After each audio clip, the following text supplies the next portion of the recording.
আসসালামু আলাইকুম প্রিয় দর্শকবৃন্দ, আশা করি মহান আল্লাহর অশেষ রহমতে আপনারা সবাই অনেক ভালো আছেন। আবারও আপনাদের স্বাগতম আমাদের নতুন নাটক আপডেট ও রিভিউ ভিডিওতে। আজকের এই ভিডিওতে আমরা বিস্তারিত আলোচনা করব সত্যের মৃত্যু নেই নাটকের বহুল প্রতীক্ষিত ৭৪তম পর্ব নিয়ে। ৭৩তম পর্বে যেসব ঘটনা ঘটেছে সেগুলোর পর পুরো গল্প একেবারে নতুন মোড় নিয়েছে। বিশেষ করে সালাহুদ্দিনের বুদ্ধিমত্তা, মেম্বারের গ্রেফতার এবং পরিবারের ভবিষ্যৎ নিয়ে এখন দর্শকদের মনে অসংখ্য প্রশ্ন ঘুরপাক খাচ্ছে। তাই আজকের ভিডিওটি শুরু থেকে শেষ পর্যন্ত মনোযোগ দিয়ে দেখুন, কারণ এই ভিডিওতে আমরা শুধু পরবর্তী পর্বের সম্ভাব্য ঘটনা নয়, প্রতিটি চরিত্রের ভবিষ্যৎ নিয়েও বিস্তারিত বিশ্লেষণ করব। ৭৩তম পর্বে আমরা দেখতে পেয়েছি মেম্বারের চাপ এবং প্রাণনাশের হুমকির কারণে সালাহুদ্দিন আবারও বাধ্য হয়ে তার অবৈধ কাজে জড়িয়ে পড়ে। বাইরে থেকে মনে হলেও যেন সে মেম্বারের কথাই মেনে নিয়েছে, বাস্তবে কিন্তু পুরো বিষয়টি ছিল সম্পূর্ণ ভিন্ন। সালাহুদ্দিন শুরু থেকেই বুঝতে পেরেছিল যে মেম্বার তাকে আবারও বলির পাঠা বানানোর পরিকল্পনা করছে।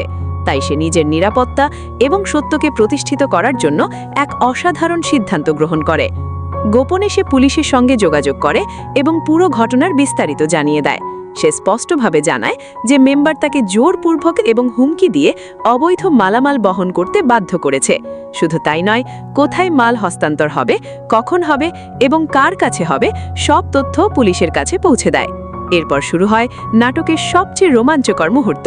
পরিকল্পনা অনুযায়ী সালাহুদ্দিন নির্ধারিত স্থানে পৌঁছে মেম্বারের হাতে অবৈধ মালামাল তুলে দেয়। মেম্বার তখন মনে করেছিল তার পরিকল্পনা শতভাগ সফল হয়েছে, কিন্তু ঠিক সেই মুহূর্তেই চারদিক থেকে পুলিশ অভিযান চালায়। দীর্ঘদিন ধরে যাকে ধরার চেষ্টা চলছিল সেই মেম্বার এবার আর পালাতে পারেনি। পুলিশের হাতে হাতে নাতে গ্রেফতার হয়ে যায় সে। মেম্বারের গ্রেফতারের দৃশ্য দেখে এলাকাবাসীও হতবাক হয়ে যায়।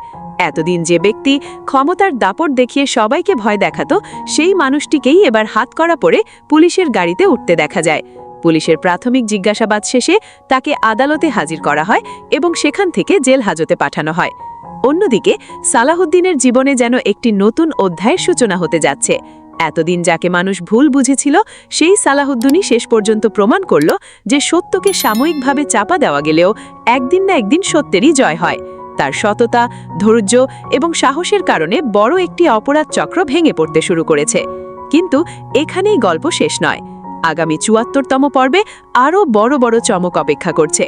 এখন প্রশ্ন হচ্ছে, মেম্বার জেলে যাওয়ার পর কি তার সহযোগীরাও একে একে পুলিশের হাতে ধরা পড়বে, নাকি তারা নতুন কোনো ষড়যন্ত্র শুরু করবে? মেম্বার কি জেলের ভেতর থেকেও সালাহুদ্দিনের বিরুদ্ধে প্রতিশোধ নেওয়ার পরিকল্পনা করবে? এদিকে আমেনাও এখন নতুন স্বপ্ন দেখতে শুরু করেছে।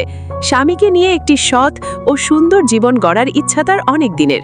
বিভিন্ন সূত্র অনুযায়ী আগামী পর্বে আমরা দেখতে পারি সালাহুদ্দিন ও আমেনা একটি ছোট ব্যবসা শুরু করতে পরিকল্পনা করছে। তারা আর কোনোভাবেই অন্যের অধীনে কাজ করতে চায় না, নিজেদের পরিশ্রমের মাধ্যমে সম্মানের সঙ্গে জীবন গড়ে তুলতে চায়। তবে এই পথও খুব সহজ হবে না, কারণ মেম্বারের গ্রেফতারের পর তার লোকজন নিশ্চুপ বসে থাকবে এমনটা মনে করার কোনো সুযোগ নেই। তারা হয়তো নতুনভাবে সালাহুদ্দিনকে ভয় দেখানোর চেষ্টা করবে, অথবা তার ব্যবসা নষ্ট করার জন্য নানা ধরনের ষড়যন্ত্র শুরু করবে। অন্যদিকে সালাহুদ্দিনের পরিবারেও উত্তেজনা কম নয়। তার বাবাকে ঘিরে যে সম্পত্তির বিরোধ শুরু হয়েছে সেটি এখন আরও জটিল হতে পারে। পরিবারের কিছু সদস্য এখনও নিজেদের স্বার্থের জন্য নানা ধরনের চাল চালছে। তাই আগামী পর্বে পারিবারিক দ্বন্দ্ব আরও তীব্র আকার ধারণ করতে পারে। আমাদের বিশ্লেষণ অনুযায়ী ৭৪তম পর্বে একদিকে যেমন সত্যের জয় দেখতে পাওয়া যাবে, অন্যদিকে নতুন কিছু রহস্যেরও সূচনা হবে। মেম্বারের গ্রেফতারের পর তার মুখ থেকে কি আরও বড় কোনো অপরাধের তথ্য বেরিয়ে আসবে? তার সঙ্গে জড়িত প্রভাবশালী ব্যক্তিদের নাম কি প্রকাশ পাবে, নাকি নতুন কোনো খলনায়কের আবির্ভাব ঘটবে? সব মিলিয়ে বলা যায়, সত্যের মৃত্যু নেই নাটকের ৭৪তম পর্ব হতে যাচ্ছে আবেগ, রহস্য, উত্তেজনা এবং নাটকীয় ঘটনায় ভরপুর একটি বিশেষ পর্ব। যারা শুরু থেকে এই নাটকটি অনুসরণ করছেন তাদের জন্য পরবর্তী পর্বটি মিস করার মতো নয়। আপনাদের কি মনে হয়, মেম্বার কি খুব দ্রুত জামিনে মুক্তি পেয়ে আবারও সালাহুদ্দিনের বিরুদ্ধে ষড়যন্ত্র করবে, নাকি এবার সালাহুদ্দিন নিজের নতুন ব্যবসায় সফল হয়ে সবাইকে দেখিয়ে দেবে যে সৎ পথে থেকেও সম্মানের সঙ্গে বাঁচা যায়? আর পুলিশের তদন্তে কি আরও নতুন অপরাধীদের নাম প্রকাশ পাবে? আপনার মূল্যবান মতামত অবশ্যই নিচের কমেন্ট বক্সে লিখে জানান। আমরা আপনাদের মতামত পড়ি এবং পরবর্তী ভিডিওতে সেগুলোর গুরুত্বপূর্ণ অংশ তুলে ধরার চেষ্টা করি। ভিডিওটি ভালো লাগলে অবশ্যই একটি লাইক দিন, বন্ধুদের সঙ্গে শেয়ার করুন এবং আমাদের চ্যানেলটি সাবস্ক্রাইব করে পাশে থাকা বেল আইকনটি অন করে রাখুন। তাহলে সত্যের মৃত্যু নেই নাটকের প্রতিটি নতুন পর্বের আপডেট, বিশ্লেষণ ও রিভিউ সবার আগে আপনার কাছেই পৌঁছে যাবে। আজকের মতো এখানেই বিদায় নিচ্ছি। সবাই ভালো থাকবেন, সুস্থ থাকবেন। আল্লাহ হাফেজ।